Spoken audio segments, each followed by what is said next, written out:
आज हम आपको लेकर चलते हैं दिल्ली से लगभग 450 किलोमीटर की दूरी पर है तुंगनाथ महादेव मंदिर, जो उत्तराखंड के चोपता जिले में है।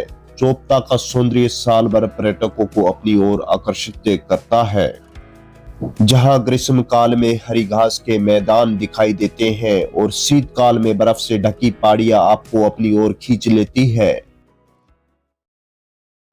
यह ट्रैक काफी सीधी चढ़ाई वाला है, जिससे इस ट्रैक पर कुछ ही दूर चलने पर आपको थकान महसूस होने लगेगी। दोस्तों, अभी हम चोपता में हैं और तुंगनाथ महादेव के ट्रैक पर हैं। और ये ट्रैक हमने सुबह 7 बजे आरंभ किया था और अभी हम शुरुआती दौर में ही ट्रैक पर, और काफ़ी थकान हो रही है। काफ़ी सीधा ट्रैक है, सीधा यानी कि काफ़ी सीधी चढ़ाई है और कुछ ही मीटर हम चले हैं, लेकिन काफ़ी थकान हो रही है। लेकिन कुछ ही दूर चलने पर बर्फ से ढकी हिमालय की श्रृंखलाएं भी आपको दिखाई देने लगेगी और सारी इस ट्रैक की थकान को मिटा देगी।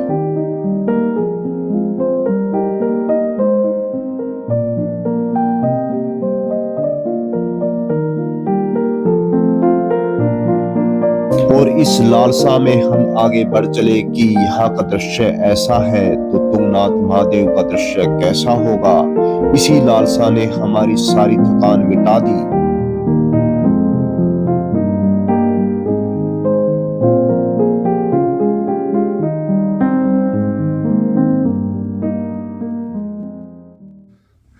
आप जैसे जैसे इस ट्रैक पर आगे बढ़ेंगे, आपको काफ़ी सुंदर ही नज़ारे यहाँ पर प्रकृति के दिखाई देंगे। आपको एक बार फिर से देखिए, यहाँ के नज़ारे दिखा देता हूँ।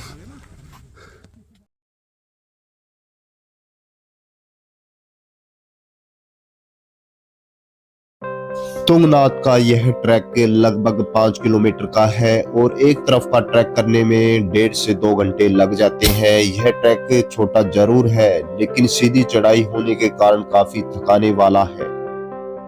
लेकिन इस थकान को भुलाने के लिए यहाँ का प्राकृतिक सौंदर्य भी काफी है। ये 5 किलोमीटर का ट्रैक आपको सीधा बुग्याल की दुनिया में ले जाता है।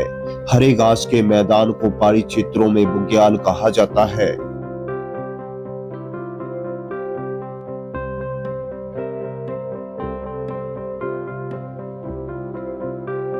वैसे चोपता को भारत का मिनी स्विट्जरलैंड भी कहा जाता है। यहाँ आपको घास के सुंदर हरे मैदान दिखाई देंगे।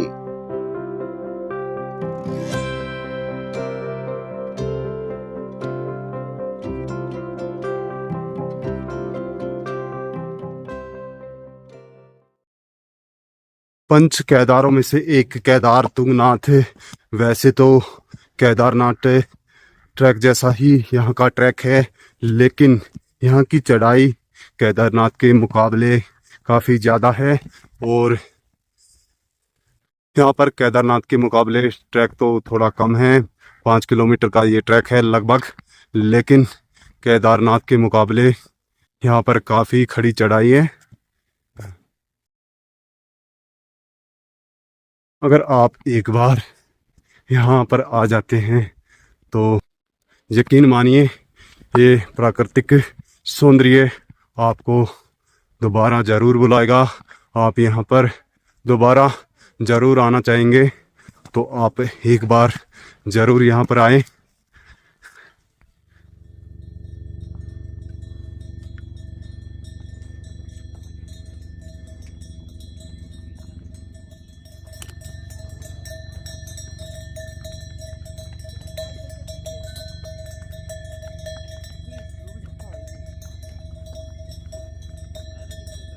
तुंगनाथ मंदिर अभी कुछ ही दूरी पर है और देखिए यहाँ पर काफ़ी ही सुंदर नज़ारे हमें दिखाई दे रहे हैं प्रकृति के। और भोलेनाथ की तो लीला ही न्यारी है। जहाँ पर बसते हैं प्रकृति की छटाएं आपको देखने को मिल ही जाएगी।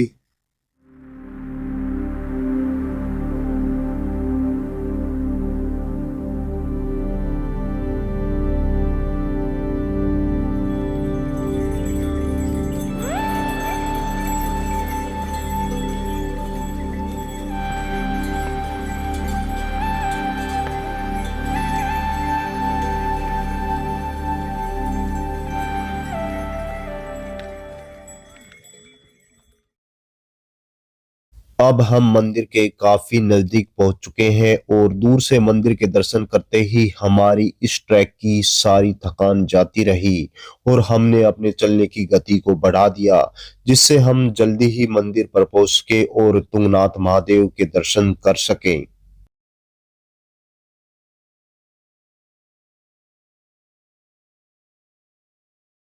तुंगनाथ के इस ट्रैक पर आपको ट्रैक के शुरुआत में और मंदिर के पास में ही अधिक दुकान मिलेगी। 5 किलोमीटर के इस ट्रैक के बीच में आपको इक्का दुक्का ही दुकान दिखाई देगी।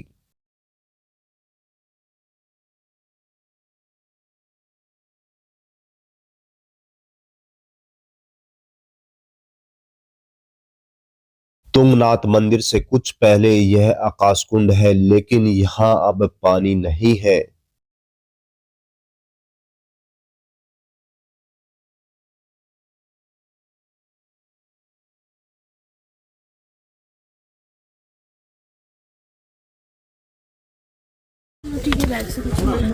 और अभी हम फाइनली तुंगनाथ हो चुके हैं। यहाँ से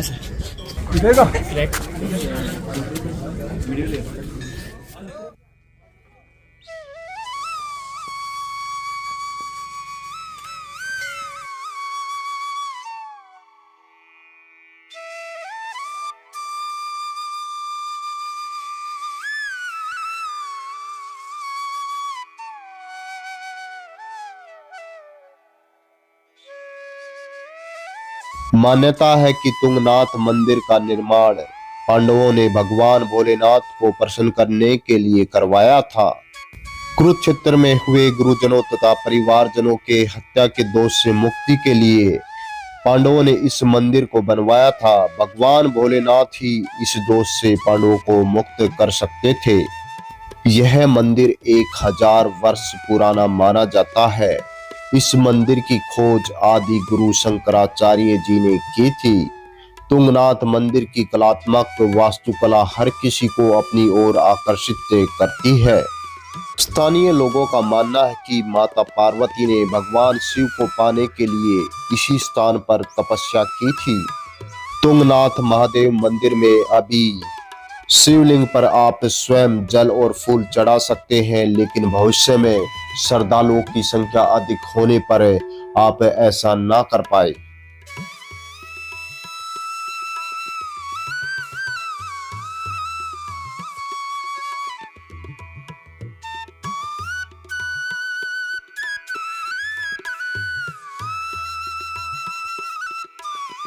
मंदिर के पीछे भी एक छोटा मंदिर है, लेकिन इस मंदिर के बारे में बताने वाला कोई नहीं था। लेकिन नंदी को देखकर हम समझ गए कि ये भी भोलेनाथ का ही मंदिर है और यहाँ भी हमने भोलेनाथ से प्रार्थना की।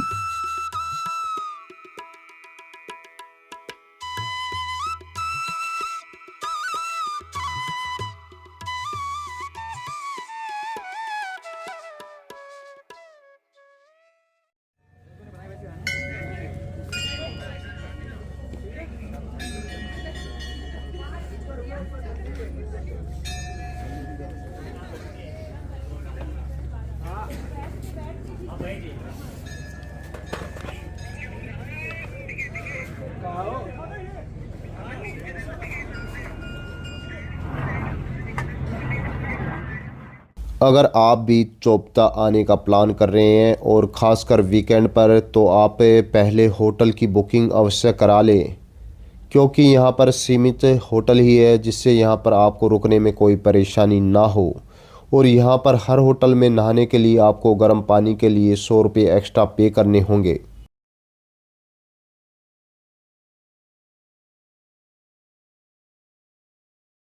अब चलते चलते आपको बताते हैं तुंगनाथ कैसे पहुंचे। चोपता सड़क मार्ग से अच्छी तरह से जुड़ा है और सड़क मार्ग से आप आसानी से यहाँ पहुंच सकते हैं। अगर आप हवाई मार्ग से तुंगनाथ पहुंचना चाहते हैं तो देहरादून जोलीग्रांट हवाई अड्डा आना होगा। उसके बाद 220 किलोमीटर सड़क मार्ग से चोपता पहुंचना होगा।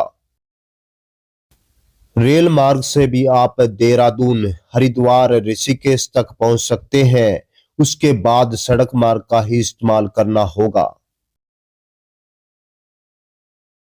सड़क मार्ग से चोपता आते हुए आपको घने जंगल का भी एहसास हो जाएगा।